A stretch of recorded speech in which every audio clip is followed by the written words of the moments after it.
Hi friends, welcome to Shilpa's culinary. ಇವತ್ತಿನ ನಮ್ಮ ವಿಡಿಯೋದಲ್ಲಿ ಭಾಳ ಸಿಂಪಲ್ಲಾಗಿ ಹೆಸರು ಕಾಳನ್ನ ಉಪಯೋಗಿಸ್ಬಿಟ್ಟು ತಿಂಡಿನ ಮಾಡ್ತಾಯಿದ್ದೀನಿ. ಇದು ತೂಕ ಇಳಿಸೋರಿಗೆ ಮತ್ತು ಡಯಾಬಿಟಿಸ್ ಅವರಿಗೆ ಮತ್ತು ಮಕ್ಕಳಿಗೆ ಎಲ್ಲರಿಗೂ ತುಂಬ ಒಳ್ಳೆಯದು. ಎಲ್ಲರೂ ಇದನ್ನು ಆರಾಮಾಗಿ ಮಾಡಿಕೊಂಡು ತಿನ್ಬೋದು. ಭಾಳ ಕಡಿಮೆ ಸಮಯದಲ್ಲೇ ಆಗೋಗುತ್ತೆ. ಹೆಸರು ಕಾಳನ್ನ ನೆನೆಸಿ ಈ ಥರ ಉಸ್ಲಿ ಮಾಡೋದನ್ನು ತೋರಿಸ್ತಾ ಇದ್ದೀನಿ. ಇದು ರೊಟ್ಟಿಗೆ, ಚಪಾತಿಗೆ, ಹಾಗೆ ಸೈಡ್ ಡಿಶ್ ಹಾಕಿನೂ ಅನ್ನ ಸಾರು ಜೊತೆ ತಿನ್ಬೋದು. ಮೊದಲಿಗೆ ನಾನಿಲ್ಲಿ ಹೆಸರು ಕಾಳನ್ನ ತೊಗೊಂಡಿದ್ದೀನಿ. ಅದನ್ನು ಹಿಂದಿನ ದಿನ ರಾತ್ರಿನೇ ಚೆನ್ನಾಗಿ ನೆನೆಸಿಡಬೇಕು. ಈ ಥರ ನೆಂದ ಮೇಲೆ ಹೆಸರು ಕಾಳನ್ನ ನಾವು ಒಗ್ಗರಣೆನಲ್ಲೇ ಬೇಯಿಸ್ಕೊಳ್ಳೋದು. ಮೊದಲಿಗೆ ನಾನಿಲ್ಲಿ ಒಂದು ಪಾತ್ರೆಯಲ್ಲಿ ಎಣ್ಣೆ ಕಾಯೋಕ್ಕೆ ಇಡಬೇಕು.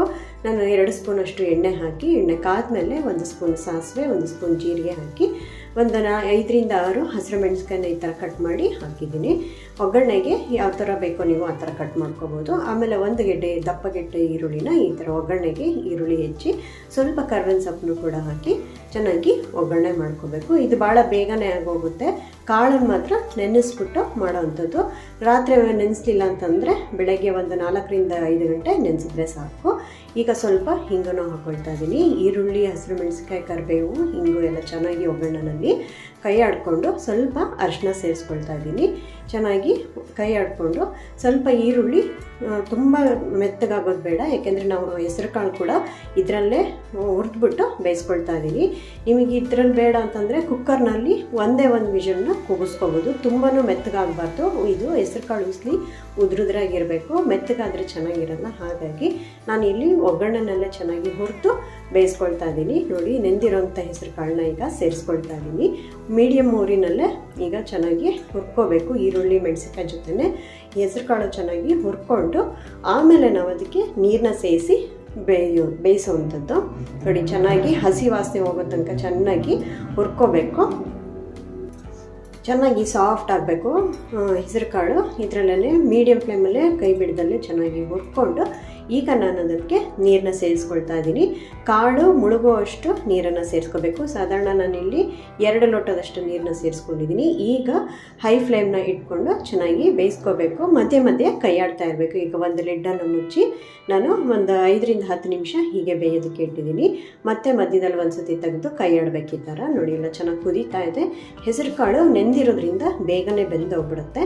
ಇನ್ನೊಂದು ಸತಿ ಮತ್ತೆ ಲಿಡ್ನ ಮುಚ್ಚಿ ಇನ್ನೊಂದು 5 ರಿಂದ 6 ನಿಮಿಷ ಬೇಯೋದಕ್ಕೆ ಬಿಟ್ಟು ನೋಡಿ, ಈ ಥರ ನೀರೆಲ್ಲ ಹಿಂಗಿದೆ. ಚೆನ್ನಾಗಿ ನೀರೆಲ್ಲ ಹಿಂಗಿ ಹೆಸರು ಕಾಳು ಸ್ವಲ್ಪ ದಪ್ಪ ಆಗಿದೆ. ಈಗ ಸ್ವಲ್ಪ ಬೆಂದಿದೆ ಅಂತ ಅರ್ಥ. ಇನ್ನೊಂದು 75 to 80% ಹೆಸರು ಕಾಳು ಬೆಂದಿದೆ. ಇನ್ನೊಂದು 5 ನಿಮಿಷ ಚೆನ್ನಾಗಿ ನೀರೆಲ್ಲ ಹಿಂಗೋ ತನಕ ಬೇಯಿಸ್ಕೊಂಡ್ರೆ ಈ ಥರ ಬರುತ್ತೆ. ನೋಡಿ, ಕಾಳು ಚೆನ್ನಾಗಿ ಬೆಂದಿದೆ. ಈಗ ನೀರು ಸ್ವಲ್ಪ ಕಡಿಮೆ ಆಗಿದೆ. ಚೆನ್ನಾಗಿ ಬೆಂದಿರೋದ್ರಿಂದ ಕಾಳು ರುಚಿಯಾಗಿ ಬರುತ್ತೆ. ಕುಕ್ಕರಲ್ಲಿ ಇಟ್ಟರೆ ಏನಾಗ್ಬಿಡುತ್ತೆ, ತುಂಬಾ ಮೆತ್ತಗಾಗ್ಬಿಡುತ್ತೆ. ಒಂದೇ ವಿಷಲ್ ಕೂಗಿಸಿದ್ರು ಕೂಡ ಬೇಗ ಬೆಂದೋಗ್ಬಿಡುತ್ತಲ್ಲ ಹೆಸರು ಕಾಳು, ಅದು ಚೆನ್ನಾಗಾಗಲ್ಲ ಉಸ್ಲಿ. ಹಾಗಾಗಿ ನಾನಿಲ್ಲಿ ಹೊರಗಡೆನೇ ಬೇಯಿಸ್ಕೊಂಡಿದ್ದೀನಿ. ಈಗ ನಾವು ರುಚಿಗೆ ತಕ್ಕಷ್ಟು ಉಪ್ಪನ್ನ ಸೇರಿಸ್ಕೊಳ್ತಾ ಇದ್ದೀನಿ. ಉಪ್ಪನ್ನ ಸೇರಿಸ್ಕೊಂಡು ಕೈ ಆಡ್ಕೋಬೇಕು. ನೀವು ಇದಕ್ಕೆ ಬೇಕಂದರೆ ಪಲ್ಯದ ಪುಡಿನ ಸೇರಿಸ್ಕೋಬೋದು. ಹುಸಿ ಆಗಿರೋದ್ರಿಂದ ನಾನು ಅದೇನೂ ಹಾಕಿಲ್ಲ. ಹೀಗೆ ಉಪ್ಪು ಹಾಕಿ ಚೆನ್ನಾಗಿ ಕೈ ಆಡಿ ಜಾಸ್ತಿ ಕಾಯಿ ತುರಿನ ಹಾಕಿ ಕೊತ್ತಂಬರಿ ಸೊಪ್ಪನ್ನು ಕೂಡ ಹಾಕಿ ಮತ್ತೆ ಇನ್ನೊಂದು ಸತಿ ಕೈ ಆಡ್ಕೋಬೇಕು. ಇದಕ್ಕೊಂದು ಅರ್ಧ ಬಟ್ಲಷ್ಟು ಹಸಿ ತೆಂಗಿನ ತುರಿನ ಸೇರಿಸ್ಕೊಂಡು ಒಂದು ಸ್ವಲ್ಪ ಫ್ರೆಶ್ ಆಗಿ ಕಟ್ ಮಾಡಿರೋಂಥ ಕೊತ್ತಂಬರಿನ ಸೇರಿಸ್ಕೊಂಡು ಚೆನ್ನಾಗಿ ಕೈ ಆಡ್ಕೋಬೇಕು. ಈಗ ನಮ್ಮ ಹೆಸರು ಕಾಳು ಉಸ್ಲಿ ರೆಡಿಯಾಗಿದೆ. ಇದನ್ನು ನೀವು ಹಾಗೇನೂ ತಿನ್ಬೋದು. ಮತ್ತು ದೇವ್ರ ಪೂಜೆಗೆಲ್ಲ ನೈವೇದ್ಯಕ್ಕೆ ಪ್ರಸಾದಕ್ಕೂ ಕೂಡ ಮಾಡ್ಕೋಬೋದು. ಇದನ್ನು ಹಾಗೆಯೇ ರೊಟ್ಟಿ ಅಥವಾ ಚಪಾತಿ ಏನೂ ಇಲ್ಲಾಂದರೆ ಹಾಗೆಯೇ ಮಕ್ಳಿಗೆ ಸಂಜೆ ಈವ್ನಿಂಗ್ ಸ್ನ್ಯಾಕ್ಸಿಗೂ ಕೂಡ ಕೊಡ್ಬೋದು. ತುಂಬಾ ಒಳ್ಳೆಯದಿತ್ತು ಹೆಸರು ಕಾಳು ಉಸ್ಲಿ. ಆಮೇಲೆ ಮಧ್ಯಾಹ್ನ ಊಟಕ್ಕೂ ಕೂಡ ಸೈಡ್ ಡಿಶ್ ಆಗಿ ನೆಂಚ್ಕೋಬೋದು. ತುಂಬಾ ಒಳ್ಳೆಯದು.